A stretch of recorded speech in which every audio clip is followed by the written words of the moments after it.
What's up guys, and welcome back to another video. I know it's been a while. I am back. It's just been an absolutely hectic month. I've been away majority of the weekends in April. It's been my birthday month, so it's been a bit hectic, but I'm back today with another video, and today's topic is an interesting one. We're talking about Daniel Carter. That is right. You might go, gee man, why are you bringing up a retired All Black? Well, we all know the quality that this man brings, and yes, I know he just had a neck injury 10 days ago, but miracles do happen, and we have been surprised in the world of sport.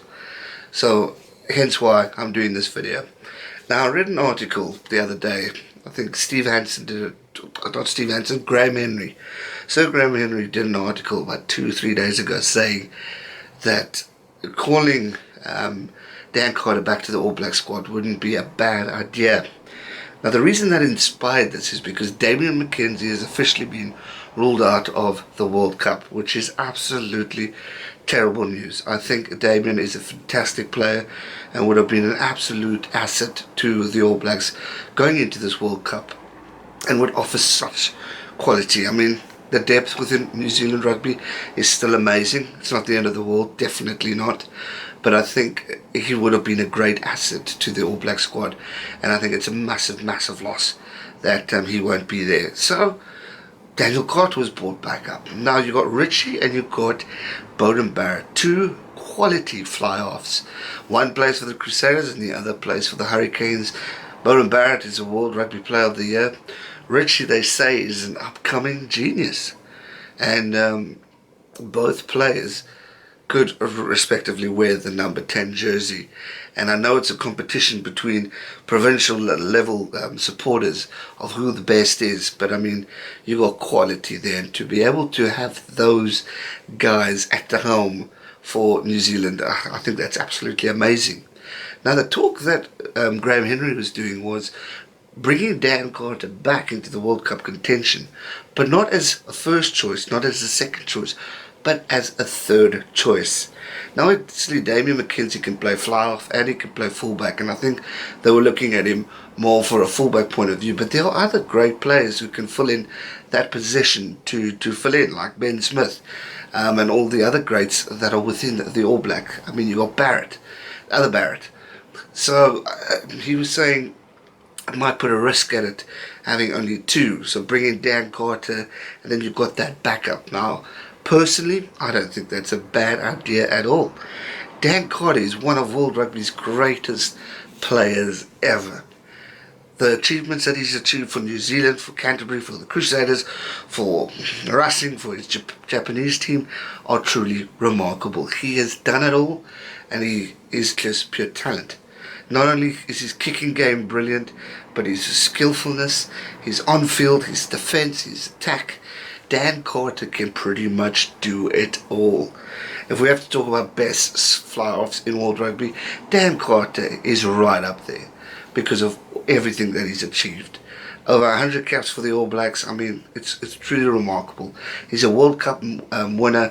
He played a key, vital role in 2015 when New Zealand won. He unfortunately got injured out in 2011, but his impact within New Zealand rugby has truly been remarkable. And New Zealand rugby has definitely been blessed to have such quality talent. Now, going back to him being included into the World Cup now, again, everyone's saying, and a lot of people have said, he's injured. He can't. But we've seen miracles happen with these injuries of how players who were told they couldn't even play a rugby game have come back. Skulkberger, when he got that bad neck injury, I mean, the man came back. We've seen Sam Cane to have a great recovery after his neck injury. Albeit that was a long time ago, but still. And people are saying, recover fast so you can make it in time. Do I think he will be included in the World Cup squad? No. Do I think it would be a great idea? Of course.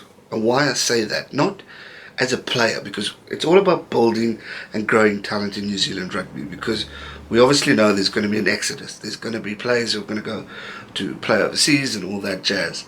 So that's already going to be a problem. So bringing in new blood to experience it is great.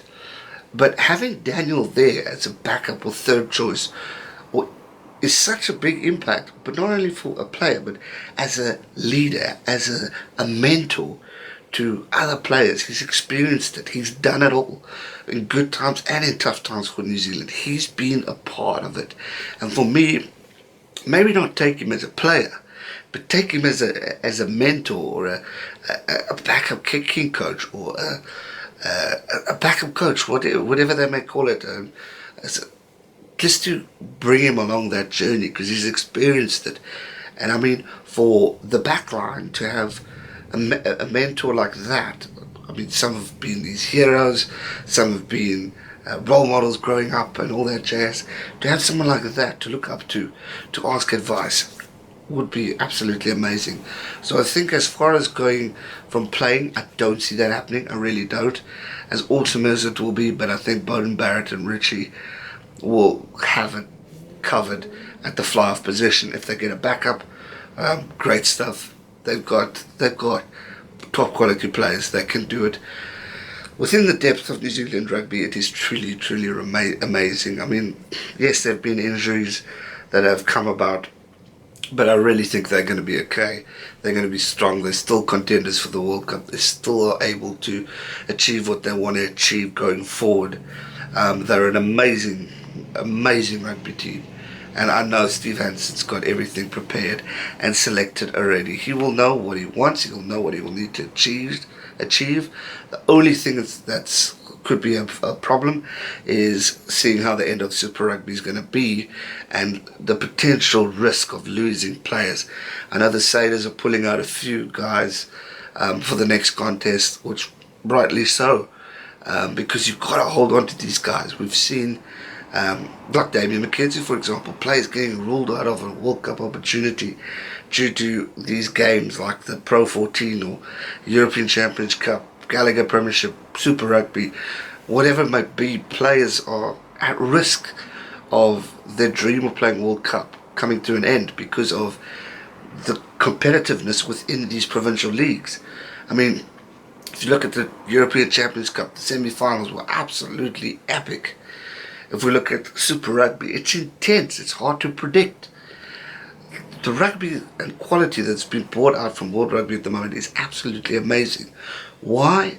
It's because these teams want to pull up, they want to show up and show what quality they have going forward, and also put their hand up for that World Cup squad. So I think for an All Black point of view, they've got the team sorted, they've got enough backups. I don't think they need to go into a desperate mode and call in Dan Carter. If they do, he can do it. He can be capable of playing the game and mentoring them, and if needed, being called up. He can do it. Of course he can.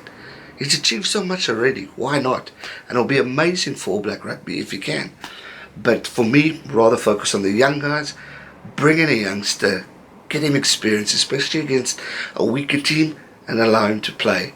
And have an opportunity to really go at it, and then keep your big boys like Richie and Beauden right there at the helm to take you to all the way to the final or to the championship or to wherever it may be in the World Cup. Those two are pure quality and will be the heads of All Black Rugby from fly-half potential. Obviously Carter can play in centre and all that jazz, but who knows. As for should he be selected? I don't think so, because of the quality they already have. I don't think his injury is going to allow him to, and I don't think, probably he won't want to. He won't want to take away an opportunity of a youngster. So I think he will stick it out, be at home, or attend Japan as a mentor, which I think will be absolutely inspirational for New Zealand rugby, and it will be a good move to have a big guy, a big figure like that backing you, supporting you all the way. So that's going to do it for today's video. I hope you enjoyed it. If you did, hit the thumbs up button, share the video around with your friends and family, and make sure you're subscribed so you can keep up to date with all future uploads. We've got a big year coming up. World Cup season's around the corner. International rugby is still alive and well, and honestly, predictions for the Super Rugby will hopefully kick off again, and definitely for the final stages of Pro 14 and the European Championship Cup. So make sure you are subscribed. We are back just after a break, and I'll get back to the swing of things as we continue to grow and build this channel. Thanks so much for watching, guys. Let me know your thoughts in the comment section down below.